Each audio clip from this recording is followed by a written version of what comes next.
Buenas tardes, estamos de nuevo con ustedes y justo hoy el día de nuestro programa es el 8 de marzo, que es el Día de la Mujer, que con los años ha ido tomando su espacio. Entonces, pues para empezar este día tendríamos que decir que forma parte de la educación, lo primero de todo es enseñar a valorar el trabajo y también el trabajo de los demás, de la hermana, de la madre, de la tía y de la abuela. En realidad tenemos que valorar el trabajo de todas las personas, pero si hacemos caso de las estadísticas y sabemos que la conciliación familiar o bien las tareas de la casa suelen estar en nuestro país y en tantos otros a cargo de la mujer, en este caso creemos que a los niños les tenemos que enseñar pues, a valorar el trabajo de sus madres, de sus abuelas, etcétera. También forma parte de la educación lo que es educar en igualdad. Sí, porque educar en igualdad quiere decir que cuando los niños, los alumnos llegan al colegio, allí en el colegio todos son iguales, no hay uno que tenga un derecho más que otro. Entonces esto, también lo tenemos que decir porque nos consta que sobre todo en la educación secundaria obligatoria, pues hay algunos adolescentes que no viven, que viven una experiencia de falta de respeto por parte de otros. Luego quiere decir que si todos tienen que ser iguales, hay algún niño pues que no se cree igual, se cree o bien que él es más o bien que hay otro que es menos que él. Por lo tanto, de esta manera pues es muy difícil educar. ¿Cómo vamos a exigir a todos igual? ¿Cómo vamos a exigir la justicia, que aprendan? Pues no, no se puede. Y también pues hay otras cosas que tenemos que tener en cuenta a la hora de educar, ¿no? Eh, Hay una importante que estaba mirando ahora. Estuvimos leyendo en un reportaje del Diario del País, y nombro el Diario del País porque tiene una sección de educación, y hay una periodista, Elisa Silio, que tengo el honor de seguir, porque aprendo mucho de ella y es muy concienciada con los datos. Bueno, en este reportaje se decía que en 200 años de la Universidad Complutense de Madrid ha habido 56 rectores. Nada de extrañar, pero es que sí que es muy extraño porque solo ahora, en 2023, es cuando alguna mujer opta para el cargo de rectora. Entonces nos preguntamos qué es lo que pasa aquí. Así no se puede igualdad, no se puede educar en meritocracia ni en decir que el que más vale sale, porque las cifras no cuadran. Yo puedo entender, no era bueno, no era justo, no era correcto, que hace 200 años no hubiera mujeres que optaran, pero que en el año 2023 por primera vez opten 3 mujeres, 3 catedráticas al cargo de rectora, evidentemente algo falla. Y esto me lleva a indicarles pues, que en España tenemos unas 50 son, ¿no? 50 universidades públicas, 52. Solo 9 de estas universidades públicas, de 52, tienen una rectora. Señores, aquí es evidente que hay un techo de cristal, pero es que llama mucho la atención porque estamos en un tipo de profesión donde la mayoría son mujeres, pero no optan a los cargos superiores, es decir, directamente no tienen oportunidad. O sea, no puede ser que es que ellas sientan que no es lo suyo o que no sepan pedir. No, es que aquí pasa algo. Entonces, esto me lleva a lo primero que habíamos dicho. Hay que enseñarles a los niños a que el trabajo vale y que el trabajo hay que respetarlo y que hay que respetar el mérito. Y esto no se puede hacer ni se puede educar, pues, si no hay una igualdad de oportunidades para el que vale. Y evidentemente, pues aquí no la ha habido. Eh, Bien, también me gustaría, hay otro tema, hay 2 temas más. Eh, Nos tendríamos que preguntar por qué en algunas especialidades de la formación profesional no optan las niñas o por qué a las carreras de ingeniería y de algunas de ciencias no optan las jóvenes. Tendríamos que preguntarlo y no ir al análisis fácil, sino ir al análisis pues profundo. Evidentemente hay algo o alguien que impide o hace ver a estas niñas que allí no van a tener suerte, no van a tener resultados o que eso no es lo suyo. Entonces, señores y señores, por aquí vamos mal y nos tenemos que plantear, muchas cosas. Por último, hablando pues de igualdad.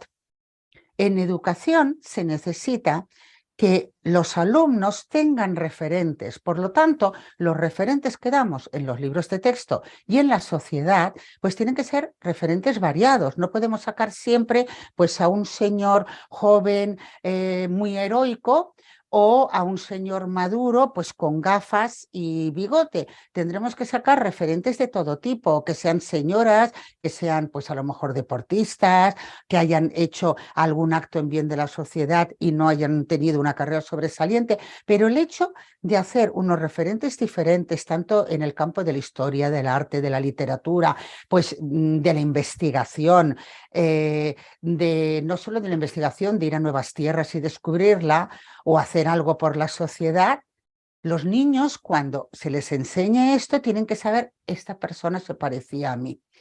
Y aquí toda esta es la reflexión que en esta ocasión hacemos para el 8 de marzo.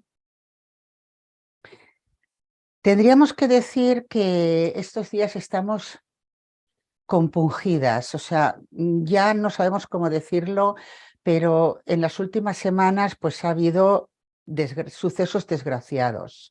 Hemos tenido 2 niñas en Sallent que se han querido suicidar, gemelas, una de ellas ha acabado desgraciadamente, la otra parece ser que se recuperará, no tenemos bien los datos biológicos, y también un niño en la Rápita. Esto es muy triste, pero mucho, y nos tendría que hacer llevar, porque son edades que tienen 12 años. A los 12 años, el niño, la niña tiene que haber recibido el mensaje de que tiene por delante toda la vida, todo el mundo, que puede hacer muchas cosas, que tiene que aprender mucho y que tiene que vivir. ¿Qué puede haber llevado a 3 criaturas de 12 años, y no son las únicas, esto está pasando continuamente, para que piensen que el mundo no valga la pena? Nos tendríamos que plantear, y es muy triste. Lo primero que queremos es este cuaderno de maestra, mandar un mensaje, no a estas 2 familias que lo tienen que estar pasando, es lo peor que le puede pasar, sino a tantas otras familias que lo han pasado y que están viviendo con terror en la situación de sus hijos y de sus hijas. Entonces, nosotros nos gustaría apoyarlos. Y bueno, aquí hay muchos problemas y nos gustaría tocarlo y dar nuestro grano de arena. En primer lugar, no hay ninguna estadística oficial, y esto es terrible. Podríamos decir que son problemas personales, pero no lo son, porque a los problemas personales se les ha unido unas malas condiciones de vida, y además no ayuda el hecho de que hayan sufrido acoso escolar. Entonces, esto no solo es muy triste, es que tienen que intervenir las autoridades, pero así no podemos estar. No podemos llegar a unos colegios, los profesores, los docentes sobrepasados, porque hay niños en malas condiciones psicológicas, y llega un momento que esto tienen que tomar nota las autoridades educativas. Y aquí vamos a hablar del acoso, porque no hay cifras, no hay ningún dato oficial que hable del acoso escolar. Los datos del Ministerio de Educación son de algunas organizaciones no estatales que los han tomado. Entonces, sin datos no podemos hacer nada, y tampoco hay estadísticas de qué cantidad de alumnos ha tenido que abandonar su centro escolar por no sentirse a gusto e irse a otro centro, o a según qué edades abandonar los estudios. Esto no puede ser. Entonces, nosotras lo primero que queremos a partir de ahora es tomar nota de estos casos, hacer un alto en el camino y recordarlo como un recordatorio a las autoridades de que este no es un tema baladí. Y también nos gustaría pues plantear la necesidad de que lo primero que necesitamos ahora mismo en este país es un mapa de la situación, un estado de la situación. ¿Qué es lo que está pasando? ¿Cuál es la situación real? ¿Cuántos casos hay? Se trata a estos niños que están acosando, se trata a estos niños que están siendo acosados, porque es un problema primero de prevención, luego de actuación, pero ahí no para, luego tiene que haber una tarea que en unos casos tiene que ser de reflexión, arrepentimiento y encauzamiento en la vida, y en el otros casos es que tienen que hacer algo para que el niño se vuelva a sentir bien. Si simplemente le dicen ya ha pasado, pues no, tiene que haber como si dijéramos, mira, una conciliación, una respuesta, un decir, te vamos a resarcir de esta manera. Y desde aquí lo pedimos, por favor, a las autoridades.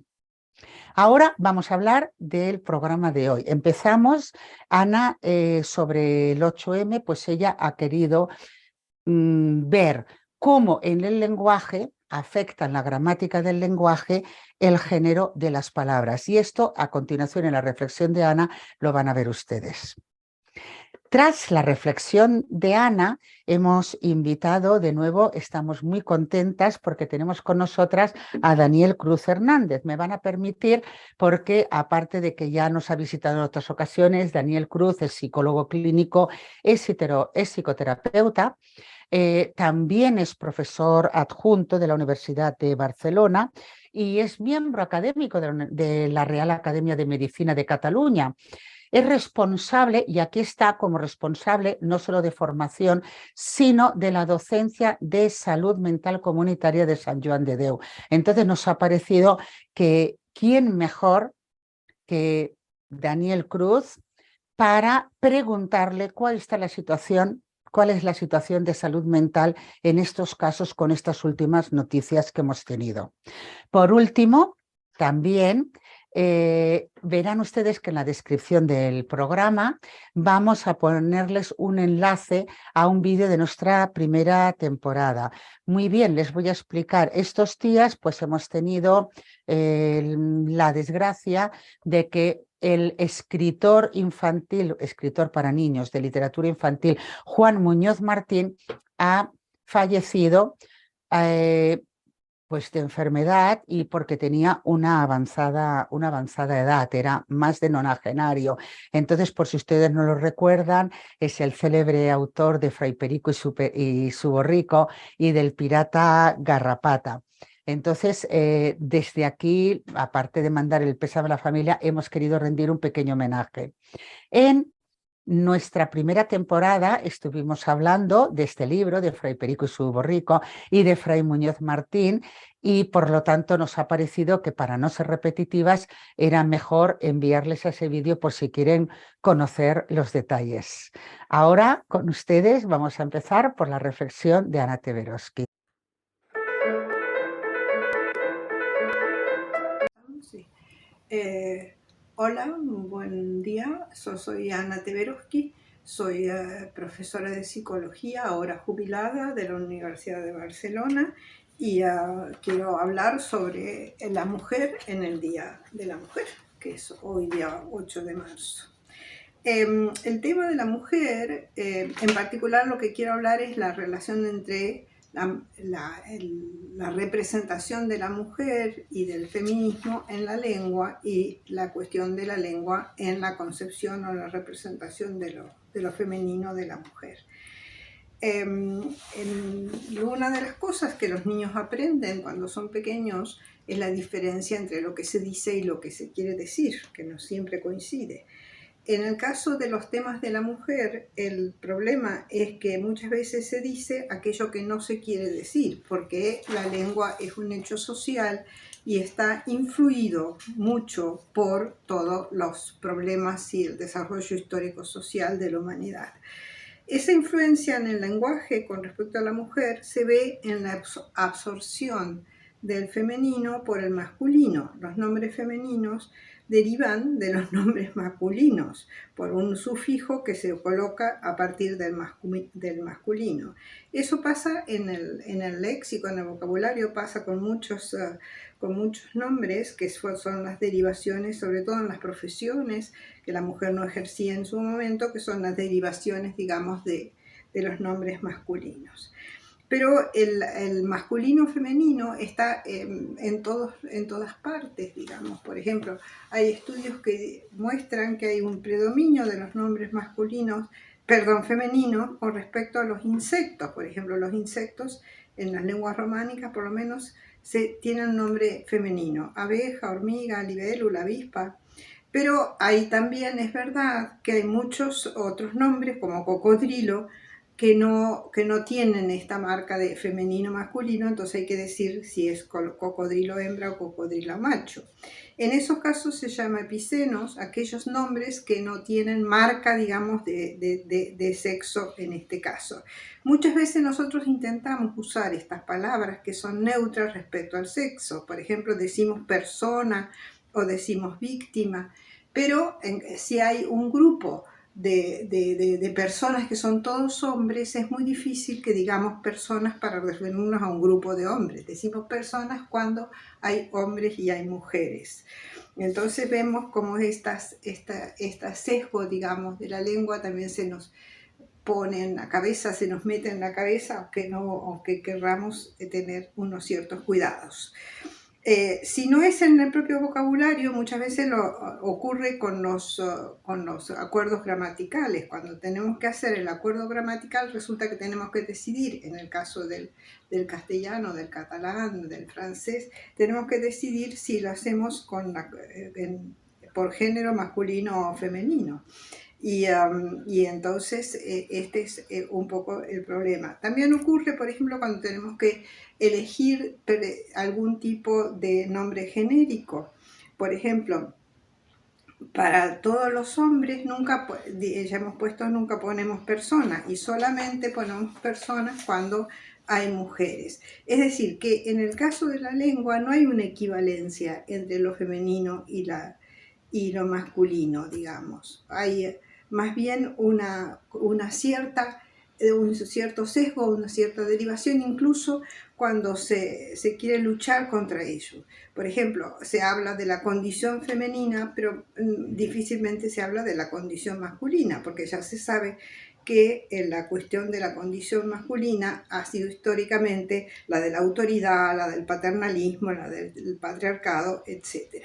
También tenemos problemas cuando queremos hacer una referencia al lugar social de la mujer. Aquí también no hay una simetría entre lo masculino y lo femenino.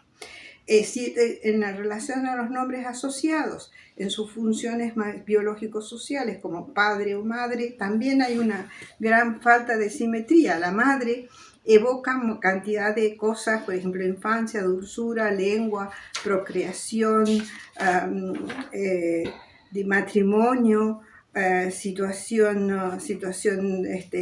de dulzura, etc. El nombre del padre, en cambio, se asocia a autoridad, a paternalismo, a posesión, a patrón, a mando, a poder, etc. Es decir, que en la lengua tenemos una gran influencia de toda la lucha social, y aunque querramos hacer las combinaciones de tipo, digamos, femenino-masculino, en el propio vocabulario y en las propias construcciones tenemos, digamos, esta influencia, tanto que el sexismo se forma a partir del concepto de racismo, siempre en un sentido único. Cuando nosotros pensamos en racismo, pensamos en aquellas personas que sufren, digamos, la situación de exclusión por razones de raza. Cuando pensamos en sexismo, pensamos en aquellas personas que sufren la condición de exclusión por razones de sexo. Eso es lo que quería decir, que reflexionemos, sobre todo en el ámbito, digamos, de la enseñanza, de la educación, sobre la influencia de la lengua en las concepciones, en las representaciones. Intentemos poner un poco de más paridad, de más equivalencia, menos arbitrariedad en la lengua. Muchas gracias.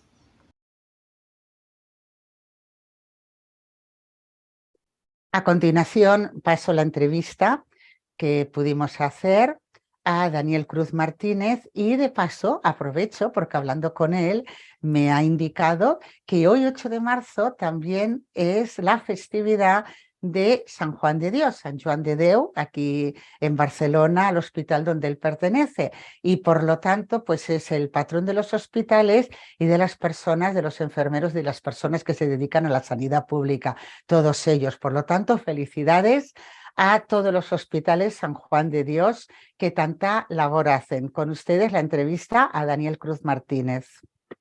Buenas tardes, Daniel. Ah, no. Buenas tardes, Daniel, de nuevo con Bueno, nosotras. buenas tardes, Pili. Bueno, se está hablando estos días de que hay muchos casos de intentos de suicidio con los niños y yo para mí, sabiendo que usted, bueno, usted está en el tema, usted en el Parlamento está en un grupo de trabajo, además su trabajo en la Fundación de San Juan de Dios es muy importante. Entonces, para mí, mi primera pregunta sería saber cuál es el estado de la situación, si realmente han aumentado estos casos después de la pandemia o es que ahora estamos más pendientes de ellos. Efectivamente, ha aumentado, es generalizado. Ya era una tendencia que estaba desafortunadamente al alza y después de la pandemia, por los efectos del confinamiento en este periodo de edad que es particularmente crítico, pues han aumentado y han aumentado del orden de, diríamos, de 4 veces más tentativas de las que veíamos antes. ¿Eh? Hablo de tentativas. Y realmente es un problema que efectivamente está aumentando. Entonces, mire, de cara a las familias que ven que la hija, el hijo está deprimido o que ha cambiado de conducta, usted a nivel de prevención y de tratamiento, ¿qué aconsejaría? A ver, hay primero una prevención general que tiene que ver con la educación en general. Hay una prevención que tiene que ver con que la escuela sea un lugar seguro, un lugar donde se desarrolle el deseo de aprender y de relacionarse con otros, eh, donde en la familia la educación pues, esté guiada más por una parentalidad positiva que no una parentalidad donde no se fomente la autoestima ¿no? del hijo, de la hija. ¿no? Una prevención que pasa evidentemente porque los niños puedan, las niñas puedan tener acceso a las cosas que necesitan y, y que tengan sitios donde jugar y donde ser niños, es decir, donde tener infancia. ¿eh? Esto creo que no tenemos que perderlo de vista, porque los adolescentes, en el fondo, lo que ponen sobre la mesa es qué tipo de sociedad estamos y cómo se han criado hasta llegar a ese punto. Entonces yo creo que esto es importante tenerlo presente.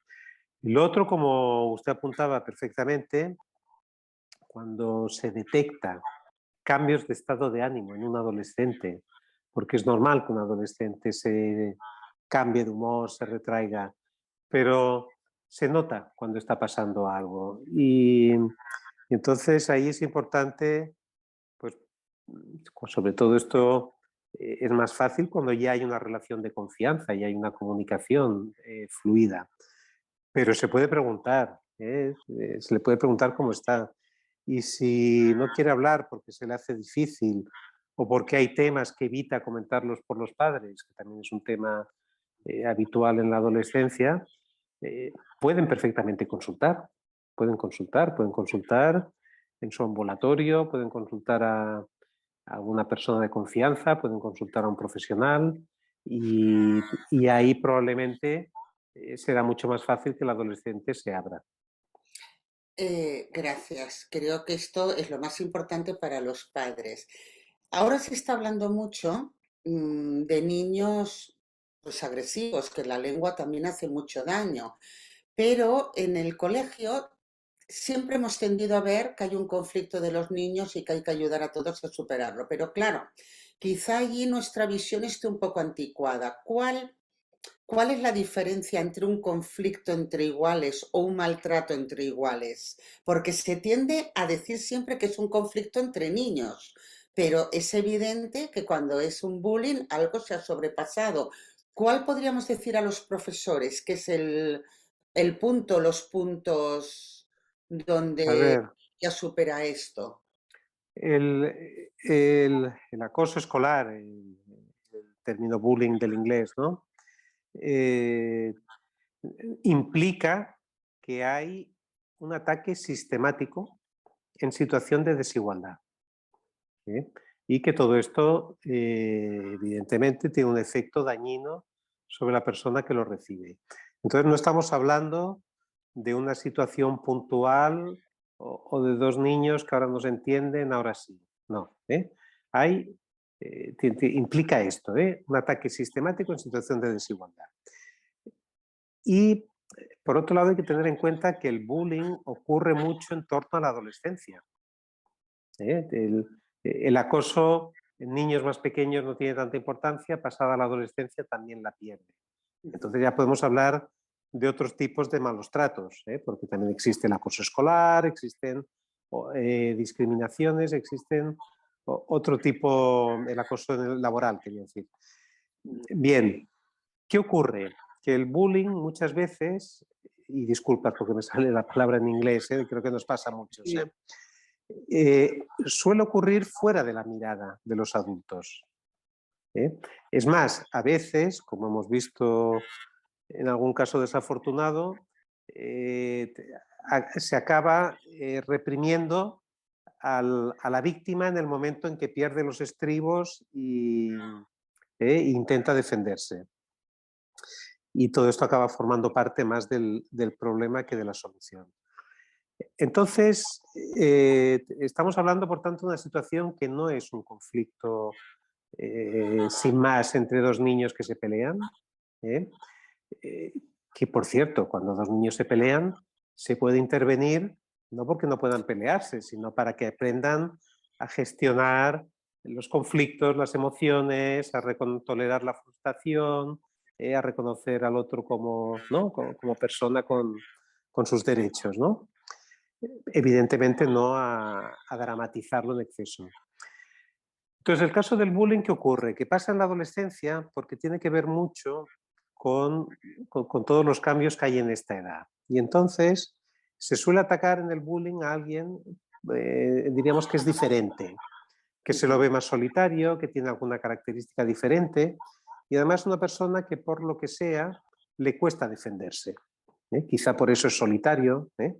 Por esto a veces vemos que personas con trastorno del espectro autista reciben especialmente estas situaciones de acoso.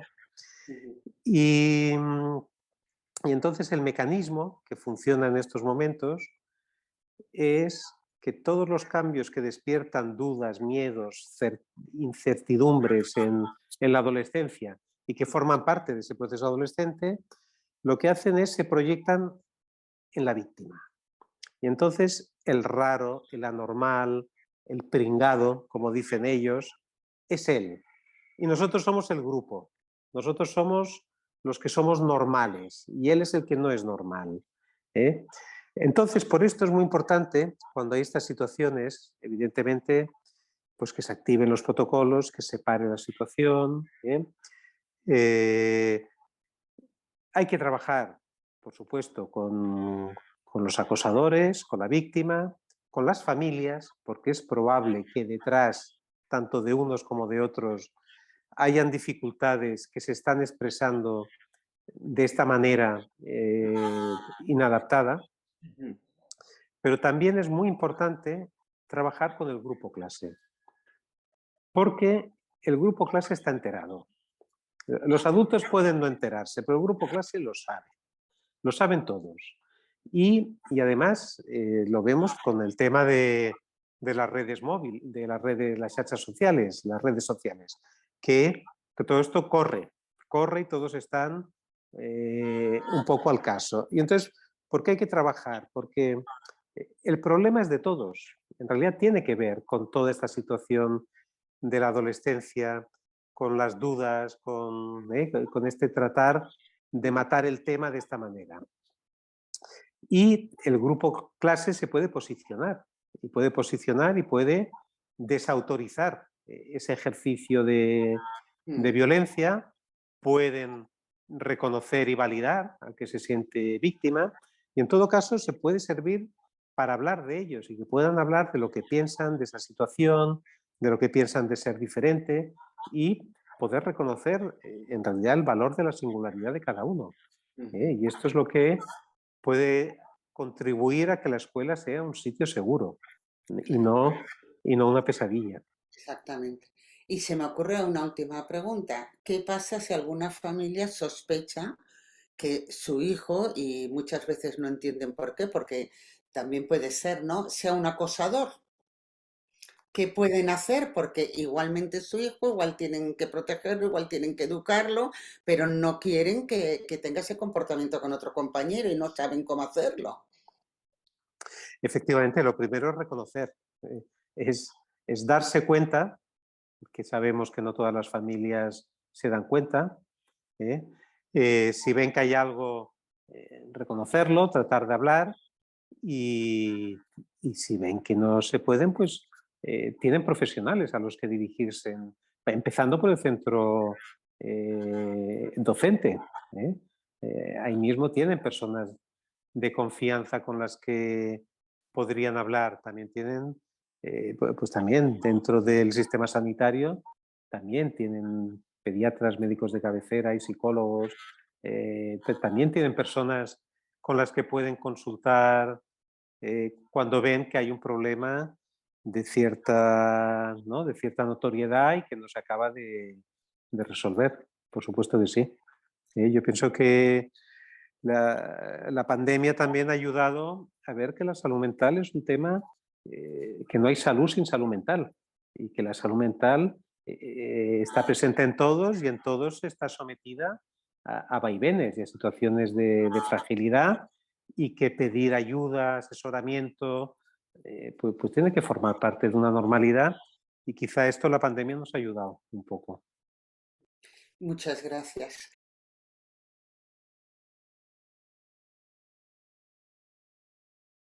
Bien, llegamos al final del programa y vamos. No estoy triste porque para mí el escritor Juan Muñoz Martín lo sigo llevando en mi corazón y he pasado tan buenos momentos con sus libros y leyéndolos pues a mis hijos, a mis alumnos, y que voy a llevarlos siempre en el corazón. Voy a llevarlo siempre en el corazón. Tendría que decirles que en los últimos años de su vida, pero ya con más de 92 años, creo que fue con 91 años, que abrió su cuenta de Twitter. O sea, con él no estaba aquello de yo soy mayor. Dice que la abrió con ayuda de sus nietos, que desde aquí un saludo para toda la familia, pero también tengo que decir que es que contestaba a todos los mensajes de felicitación de españoles treintañeros, cuarentañeros, que le escribían continuamente diciéndole o yo he sido alumno de usted, o porque también fue profesor, fue maestro, o decía yo leía sus libros, todavía me acuerdo del Pirata Garrapata de Fray Perico. Y es que sus libros llenaban de alegría. Y aprovechando con este homenaje, me gustaría aclarar algo, porque he leído por ahí alguna cosa y me gustaría puntualizarlo un poco. Bien, el Fray Perico y su borrico, también como el Pirata Garrapata, es lo que últimamente he oído nombrar, y bueno, pues si tiene razón, pues ¿qué pasa? Pues no pasa nada. Literatura comercial, es una literatura infantil comercial. Con esto, ¿qué quiero decir? Pues es una literatura que lo que busca es la aceptación del público, ¿no? Y el placer de la lectura por entretenimiento. No pretende crear unos personajes complejos donde el profesor con los alumnos o el adulto o el padre pueda hacer comentarios, pero yo no creo que esto sea tampoco negativo. O sea, quiere decir que es una literatura que gusta y que Juan Muñoz supo llegar a los niños y supo, con un gran sentido del humor, que era lo que él tenía, porque te ríes leyendo sus libros, hacer que muchos niños leyeran. No solo esto, es que el libro ha sido vendido en Japón, en Corea, es el libro español que se ha traducido a más lenguas. Es un bestseller, ¿no?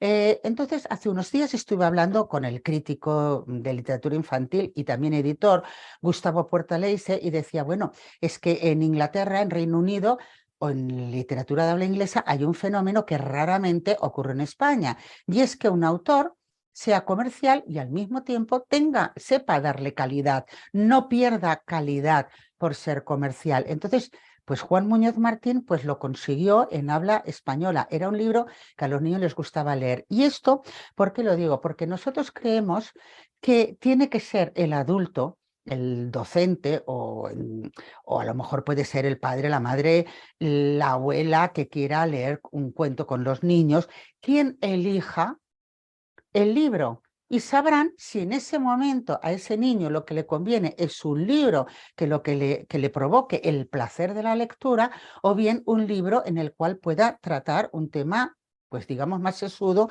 y que mientras tanto le guste o que necesite a un adulto para irlo entendiendo, porque nuestra labor es dar a conocer libros, pero para que el docente sepa qué libro va a elegir en según qué circunstancias con el alumno. Es decir, nosotros tenemos que dar a conocer libros porque el docente es imposible que vaya conociendo todos los del mercado y sí contar las características, decir, pues mire, este es un libro que gusta a todo el mundo, podemos llamarle comercial o podemos llamarle de que atrae al niño, como lo quiera llamar, y entonces el docente en su justa medida pues va a decir, pues ahora necesito este libro, ahora necesito este otro. De cualquier manera, un autor que haya leído tantos miles de libros y con tantos premios no es cosa baladí, es para nombrarlo, para homenajearle y hasta siempre te queremos, Juan Muñoz Martín. Con ustedes, de este cuaderno de maestra, pueden ver si quieren seguir leyendo sobre o visionando sobre Juan Muñoz Martín el vídeo y nos vemos dentro de 15 días.